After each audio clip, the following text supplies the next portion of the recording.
Hello students. आज हम एक नए चैप्टर को समझने की कोशिश करेंगे जिसका नाम है रबड़ की आत्मकथा। रबड़ यानी कि आप सबको पता है, पिक्चर में भी देख सकते हो, ये सारी चीज़ें रबड़ से बनी होती है। ठीक है, टायर, चप्पल, बस की टायर देखो, फुटबॉल, ये सब कुछ रबड़ से बनी होती है। तो आज हम इस चैप्टर से रबड़ की आत्मकथा यानी कि रबड़ का हिस्ट्री, जो रबड़ कहाँ से आया है, ये सब कुछ हम इस चैप्टर से समझेंगे। और ये चैप्टर नंबर कौन सा है? 14। ठीक है, तो चलिए शुरू करते हैं। रबड़ बहुत उपयोगी चीज़ है। रबड़ बहुत ही उपयोगी चीज़ है। क्यों उपयोगी है? क्योंकि हम रबड़ से, पेंसिल से लिखकर रबड़ से मिटाते भी हैं। रबड़ से कई चीज़ें भी बनती हैं। ये हमारे दैनिक जीवन में काम आने वाली वस्तुओं में अहम भूमिका अदा करता है। दैनिक यानी कि रोज़ के जीवन में हम ये रबड़ जो है वो बहुत ही ज़्यादा हम इसको यूज़ करते हैं। आइए रबड़ की कहानी रबड़ की ही ज़ुबानी से सुने। तो इस चैप्टर में हम पढ़ेंगे रबड़ की कहानी और स्वयं रबड़ ही अपनी कहानी बताएगा। तो चलिए हम पढ़ना शुरू करते हैं। गौतम चित्र बना रहा है। आप ये पिक्चर देख सकते हो, ये लड़का है, इस लड़के का नाम है क्या है? गौतम। और ये क्या कर रहा है? एक चित्र यानी कि एक पिक्चर बना रहा है। कभी कुछ बनाता, कभी मिटाता। तो कभी कुछ वो बना रहा है और कभी मिटा भी रहा है।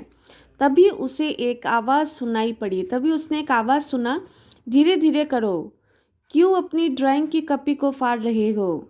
इतना रगड़ने से मुझे भी तो दर्द हो रहा है।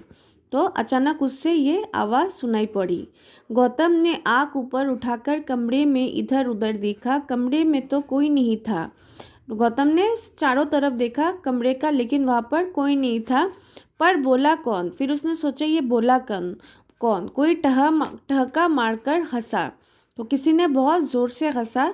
हंसी की आवाज़ से गौतम चौंक गया। फिर क्या हुआ? वो चौंक उठा कि इस रूम में तो कोई नहीं है, लेकिन हंस कौन रहा है? इधर उधर क्या देख रहे हो? मैं तो तुम्हारे हाथ में ही हूँ। तब एक आवाज़ आई कि उधर उधर क्या देख रहे हो? मैं तो तुम्हारे हाथ में ही हूँ। गौतम के हाथ में क्या थी? रबड़ थी। उसने जल्दी से रबड़ मेज़ पर रख दिया। जब भी उसको ये आवाज़ सुनाई दी तब उसने रबड़ मेज़ पर रख दिया। ये रबड़ उसके मित्र ने उसे जन्मदिन पर दिया था। ये रबड़ गौतम को उसके मित्र ने उसके जन्मदिन पर दिया था। वो रबड़ मानव की आकृति की ही बनी थी। वो रबड़ कैसी दिखती थी? मानव के आकृति की, बहुत सुंदर।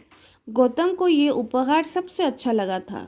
अब देखा कि उसका ये दोस्त तो बोलता भी है। गौतम बोला, अरे दोस्त तुम।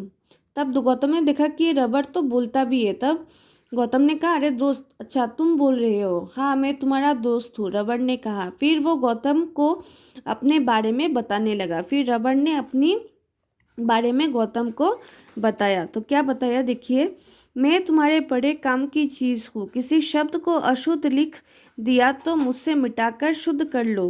तो रबड़ ने कहा, मैं बहुत ही काम का चीज़ हूँ। जब तुम कोई कुछ अशुद्ध लिखते हो तो मुझसे ही मिटाकर तुम फिर उसको शुद्ध करते हो। चित्र की आकृति ठीक नहीं बनी तो मुझे, नेक्स्ट पेज में देखो, प्रयोग में लाओ। अगर चित्र अच्छा नहीं बना तो मैं क्या करता हूँ? मैं तुम्हारा मदद करता हूँ कि उस चित्र को मिटा के अच्छा चित्र बनाने में। मिटाओ और नया बना लो। और हाँ, मुझसे बनी गेंद से खेलकर तुम कितने प्रसन्न होते हो। रबड़ की क्या होते हैं? गेंद। गेंद मतलब बॉल। खेलकर सब कितने खुश होते हैं। तुम्हारी बहन की गुड़िया, बतख, तता और कई खिलौने भी मुझसे बने होते हैं। तो कई खिलौने हैं जो रबड़ से बने होते हैं। मुझसे बनी गेंद से ही बच्चे क्रिकेट खेलते हैं। मुझसे बनी फुटबॉल और बास्केटबॉल में हवा भरकर लड़के उनसे खेलने का आनंद लेते हैं। बारिश के दिनों में मुझसे ही बने जूते चप्पल पहनकर सब बाहर जाते हैं और बरसाती पहनकर वर्षा से बचते हैं। तो रबड़ की चप्पलें भी हम बरसात के दिन में पहनते हैं। तुमने देखा होगा कि डॉक्टर ऑपरेशन करते हुए या बड़े जख्मों पर पट्टी करते हुए मुझसे बने दस्ताने पहनते हैं। तो डॉक्टर जब ऑपरेशन करते हैं तब रबड़ के ही ग्लव्स पहनते हैं। मैं उनके हाथों को सुरक्षित रखता हूँ। बिजली का काम करने वाले भी मुझसे बने दस्ताने पहनकर काम करते हैं। तो बिजली का काम करते हुए भी ग्लव्स पहनकर ही, रबड़ से बनी हुई ग्लव्स पहनकर ही काम करते हैं। इससे उन्हें बिजली का झटका नहीं लगता, इससे उन्हें शॉक नहीं लगता बिजली का। साइकिल, स्कूटर, कार, बस, ट्रक, सबके पहियों के टायर और ट्यूब मुझसे ही बनते हैं। मुझसे बनी ट्यूब में हवा भर दो तो वो निकलती नहीं।